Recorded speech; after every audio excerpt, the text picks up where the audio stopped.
여러분 안녕하세요. 와우 중개사입니다. 안녕하세요. 와우 전문가입니다. 시청하시기 전에 구독과 좋아요 부탁드립니다. 여러분의 구독과 좋아요는 영상 제작에 큰 힘이 됩니다. 중개사님, 이번 시간에는 어느 동네를 한번 가보실까요? 예, 이번 시간에는 최근에 아주 많은 변화가 일어나고 있는 개포동을 가보겠습니다.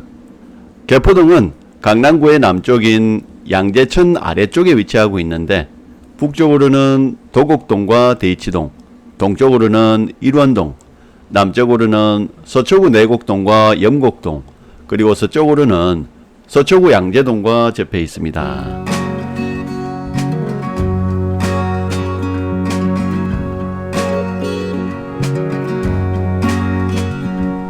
네, 개포동이 개발되기 전에는 이 일대가 갯벌이었는데 바로 북쪽에 흐르는 양재천의 영향 때문이었다고 합니다. 이 갯벌을 개간하여 사람이 살 수 있는 곳으로 변화시켰다고 하여 개포동이라 부르게 되었습니다. 개포동의 개자는 한자로 10개, 포자는 갯벌포를 쓰고 있습니다. 1963년 이전에는 경기도 광주군 언주면 반포리 포일이었는데, 1963년 서울시로 편입되면서 반포리는 영등포구 반포동이 되고 포일이는 성동구 개포동이 되었습니다. 3호물산 건너편 동쪽 블록에 한때 포이동이라고 하는 법정동이 있었으나 2008년 개포동으로 통합되어 사라졌습니다. 강남 속 판자촌이라는 이미지 때문에 주민들의 요구에 의해서 통합하게 되었다고 합니다.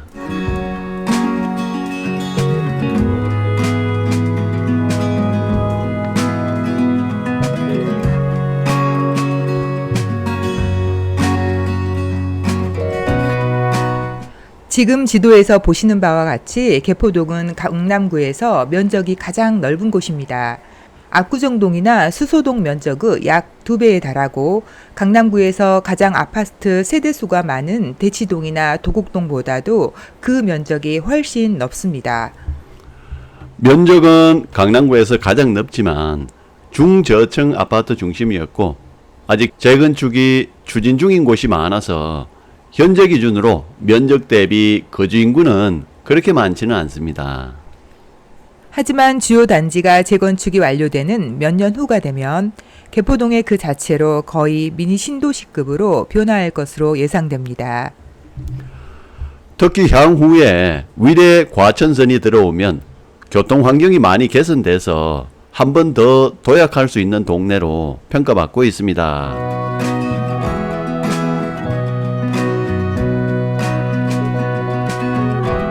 네, 개포동에서 가장 먼저 봐야 할 부분은 바로 주공아파트입니다. 그래서 주공아파트들이 어떻게 변하고 있는지 위주로 한번 살펴보고 그 외 사항들도 말씀드리겠습니다. 2019년 전까지만 해도 개포동에는 저층 소형 주공아파트가 대부분이었으나, 최근에 대규모 프리미엄 아파트들이 대거 들어오면서 신흥부촌으로 급부상되고 있습니다. 개포주공 아파트는 1단지에서 9단지까지 있는데 이런 모양으로 자리 잡고 있습니다. 이 중에서 1단지에서 7단지까지는 일반 민영 아파트이면서 개포동에 소재하고 있고, 8단지 9단지는 공무원 임대 아파트인데 법정동으로 일원동에 속합니다.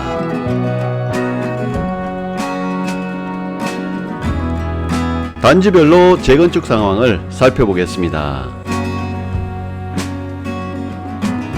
먼저 개포주공 1단지로 가보겠습니다. 현대건설에서 1982년 준공했습니다.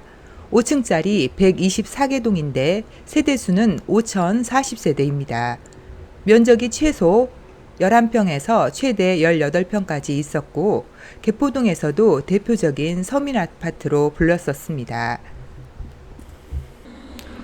재건축 공사 중인 모습을 보고 계신데요. 아직 높이는 다 올라간 건 아닙니다. 입주는 2024년 1월로 예정되어 있고, 최대 35층 74개 동 6,702세대짜리 DH 퍼스티어 아이파크가 들어옵니다. 네, 여기는 개포주공 중에서도 가장 대단지입니다. 이 자리에 초대형 커뮤니티와 초등학교, 중학교를 모두 품은 현대의 프리미엄 브랜드 DH가 들어오니까 동네 전체 이미지 업그레이드에 영향이 클 것 같습니다. 재건축 후에는 33평이 2,483세대로 가장 많고 30평대 이상이 70%가 넘습니다. 개포동의 다른 단지와 마찬가지로 대치동 학원가와 가깝고 양재천과 구룡산을 앞뒤로 끼고 있어서 이곳은 입지가 아주 우수하다는 평가를 받고 있습니다.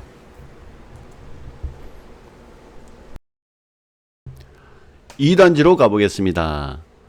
여기는 5층짜리 32개동 1,400세대였는데 최대 면적은 25평이었습니다. 개포동 1단지에서 4단지까지 저층 아파트 중에서 유일하게 20평대가 있던 곳이고 지역 난방이 들어와 있어서 나름 주변에서는 고급 아파트라는 인식이 있던 곳입니다. 네, 이 단지는 개포지구에서 최초로 재건축되었는데 2019년에 레미안 블레스티지가 들어왔습니다. 최고 35층이고 23개동 1957세대입니다. 30평대가 가장 메인이고 40평대도 비교적 많이 넣었습니다. 레미안 블레스티지는 아름다운 외관, 훌륭한 조경 등으로 잘 알려져 있기도 합니다. 4세대 아파트 초기에 속하는 만큼 편의시설이 많습니다. 사우나 시설, 피트니스 센터, 골프 연습장, 수영장과 같은 건강 관련 시설, 독서실, 도서관 등의 문화시설이 있고 조식과 석식 서비스도 있습니다.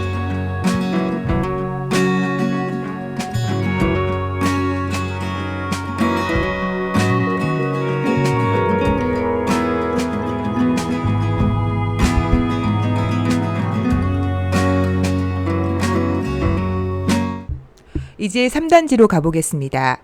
개포주공 3단지는 5층짜리 25개동 규모로 10평부터 15평까지 1160가구로 구성되어 있습니다. 여기도 2단지와 마찬가지로 이미 재건축이 완료된 곳입니다. 2019년 8월 현대건설 프리미엄 브랜드인 DH 아너힐즈가 들어왔습니다. 최고 33층이고 23개동 1320세대입니다. 다른 단지는 최고 35층으로 되어 있는데 여기는 언덕에 있어서 그런지 최고 33층으로 되어 있습니다.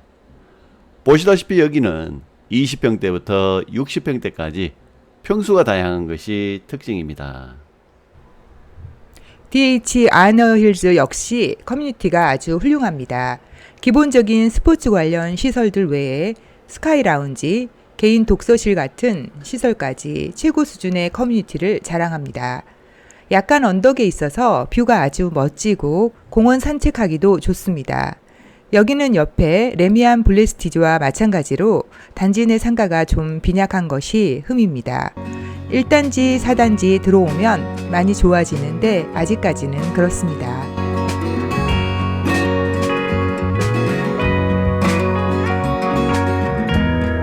4단지로 가보겠습니다.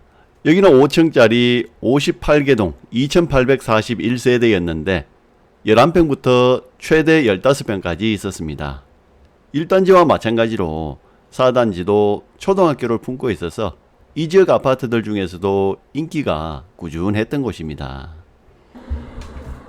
4단지는 입주가 임박해서 사람들의 관심이 많은 곳입니다.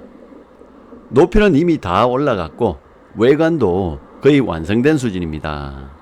웅장하고 아름다운 작품 같습니다. 내년 23년 2월 준공 예정으로 최고 높이 35층 3,375세대 개포 프레지던스 자이가 들어옵니다. 면적은 최소 18평에서 최대 73평까지 다양하게 나오는데 30평대가 가장 메인입니다. 네, 현재는 프레지던스 자이라고 불리고 있는데 최후 명칭은 아니고 향후 변경될 예정이라고 합니다. 지금 짓고 있는 아파트인 만큼 여기 역시 커뮤니티가 어마어마할 것이라고 예상되고 상가 역시 많이 들어옵니다.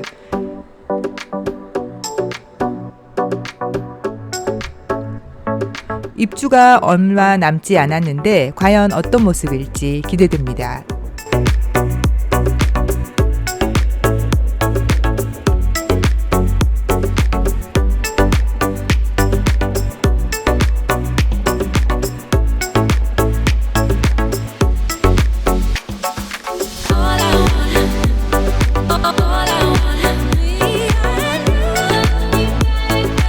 이제 5, 6, 7단지로 가보겠습니다.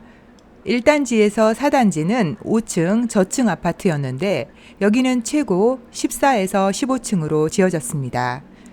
세대수는 5단지는 940세대, 6단지는 1060세대, 7단지는 900세대입니다. 면적은 20평대에서 30평대인데 30평대가 더 많습니다. 6단지 쪽인데요. 보시는 바와 같이 주차가 정말 지옥입니다. 강남 부자분들이 주차 때문에 이렇게 고생하시는 것 같습니다. 재건축 관련해서는 5단지는 조합 설립 인가 후에 현재 건축 심의를 신청한 단계이고 6, 7단지는 통합으로 재건축을 진행하는데 여기도 조합 설립 인가가 낮고 현재는 세대수 변경 관련해서 정비 계획을 일부 변경하고 있는 단계입니다. 5단지는 기존 940세대에서 1302세대로 6, 7단지는 1960세대에서 2695세대로 늘어날 예정입니다.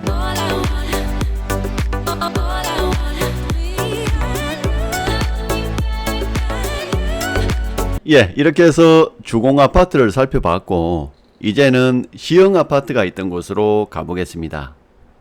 LH 토지주택공사가 지으면 주공이고 서울시에서 지으면 시형입니다. 네, 위치는 주공아파트 1단지 서쪽에 있었습니다. 여기는 5층짜리 30개동 1970세대였는데 최소 면적 9평부터 최대 19평까지인데 13평짜리가 1000세대로 가장 많았습니다. 개포시형은 2020년에 레미안 포레스트로 재건축되었습니다. 최고 높이 35층, 총 3,961세대입니다. 면적은 다양한데 30평대가 가장 많습니다. 네, 이 단지도 이 지역 다른 단지들과 마찬가지로 생활이 편리하고 고급스럽습니다. 초등학교, 중학교 아주 가깝고 최근에 지은 아파트인 만큼 커뮤니티도 최상급입니다. 숲속권에 양재천 그리고 대치동 학원가가 가깝습니다.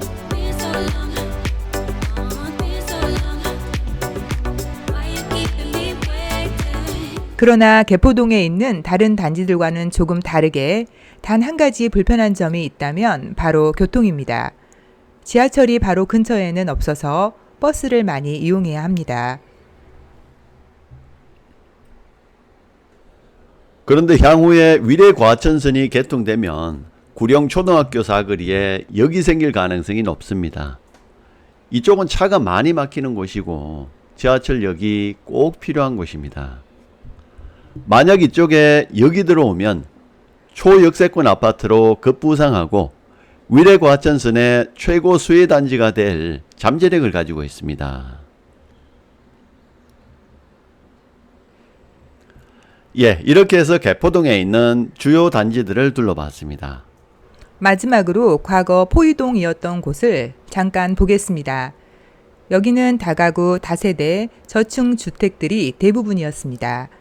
요즘은 많이 변화하고 좋아졌습니다만 그래도 여전히 강남에서 서민들이 많이 사는 곳이라는 인식이 강합니다. 근생 건물은 주로 포이사거리 주변에 많이 몰려 있고 근생에 대한 수요도 꽤 있는 곳입니다. 바로 근처인 양재동이나 도곡동보다 아직 많이 저렴한 편이고 특히 포이사거리 주변에는 준주거지역이 깔려있기 때문에 다양한 건물을 지을 수 있는 곳입니다.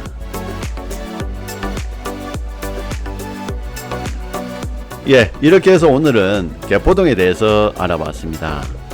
한때 개도 포니 타는 동네에서 재건축이 안 되고 한참 낙후됐을 때는 개도 포기한 동네라고도 불렸었고 지금은 개도 포르쉐 타는 동네라고 할 만큼 빠르게 변화하고 있습니다.